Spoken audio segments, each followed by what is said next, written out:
Pessoal, tudo bem? Meu nome é Rafael Silas, sou estudante de Ciência da Computação no terceiro semestre e hoje nós vamos ter um vídeo bem rápido e objetivo para falar um pouco sobre a estrutura que fica por trás de grandes algoritmos, que são elas as listas encadeadas. Nós vamos ver como elas funcionam, a sua implementação, o seu conceito, as principais vantagens e desvantagens em comparação com arrays e como elas funcionam na prática em um grande algoritmo. Para começar, algumas pessoas devem estar se perguntando ou querendo saber o que é uma lista encadeada. E na verdade, gente, é bem simples. Uma lista encadeada é uma estrutura de dados composta por uma sequência de nós, onde cada nó ela tem dois valores, dois principais elementos.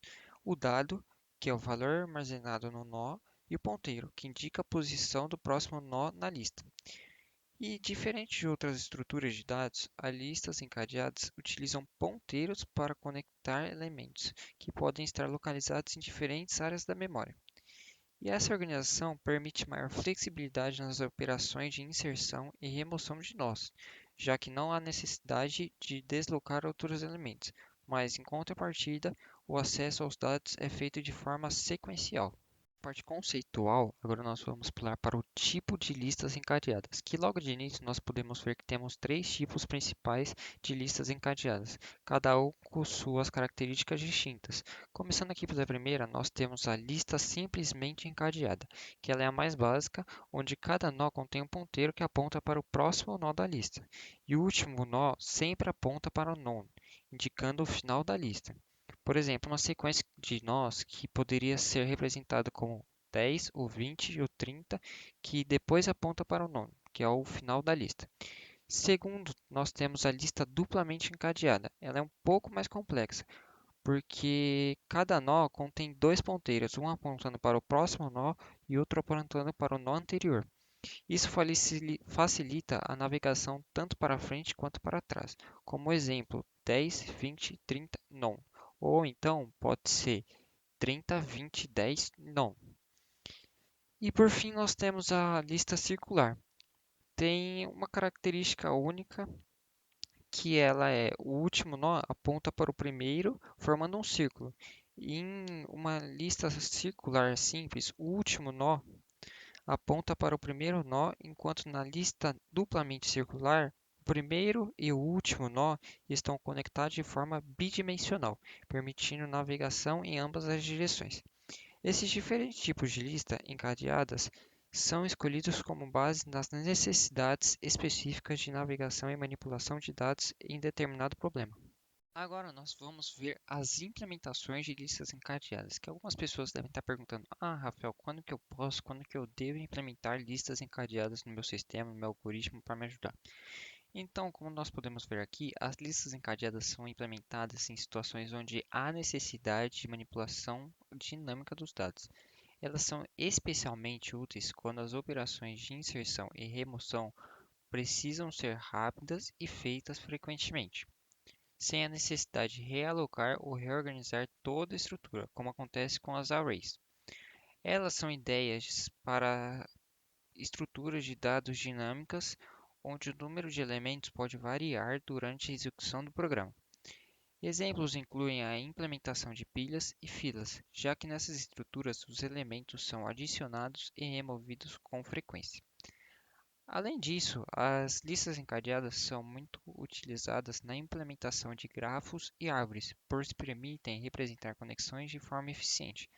Quando se trabalha com dados de tamanho variável, como em sistemas de gerenciamento de tarefas ou buffers de dados, elas são uma excelente escolha, já que o tamanho da lista pode crescer ou diminuir conforme necessário. Essas listas também são uma boa opção em sistemas que exigem gestão de memória flexível, pois elas alocam memória dinamicamente, sem a necessidade de grandes blocos contíguos, o que é vantajoso em sistemas embarcados ou em operações de baixo nível. Outro uso importante é na manipulação de texto, como em editores de texto, onde é necessário modificar sequências de caracteres frequentemente. Partindo para o nosso próximo tópico, nós temos a comparação entre as listas encadeadas e as arrays, onde vai dar uma maior noção de qual usar no sistema, no nosso algoritmo, já que cada sistema precisa de uma coisa específica. Pode ser tanto para tamanho de memória, para velocidade do sistema. Então, vamos começar aqui pelo nosso primeiro tópico, que é o tamanho dinâmico, no qual é uma das principais diferenças entre eles, onde as listas encadeadas têm um tamanho dinâmico, ou seja, elas podem crescer ou diminuir durante a execução do programa sem a necessidade de realocar memória. Já os arrays têm o tamanho fixo, o que significa que, se for necessário redimensionar o array, ele precisa ser realocado, o que pode ser ineficiente. Nós temos também o acesso aos elementos. Nos arrays é possível acessar qualquer elemento diretamente pelo índice, proporcionando um acesso rápido e aleatório. Isso torna os arrays ideais para quando o acesso aos elementos precisa ser imediato. Em contrapartida, nas listas encadeadas, o acesso é sequencial, ou seja, para acessar um elemento é necessário percorrer os nós um por um, o que torna o processo mais lento. Nós temos aqui também agora a nossa inserção e remoção, tanto das listas encadeadas quanto dos arrays. Começando aqui pelas listas encadeadas, são mais eficientes, pois essas operações podem ser realizadas em qualquer posição da lista sem a necessidade de mover outros elementos. Já nos arrays, inserir ou remover um elemento em qualquer posição pode ser dispendioso, já que os elementos subsequentes precisam ser deslocados e, em muitos casos, é necessária a realocação do array.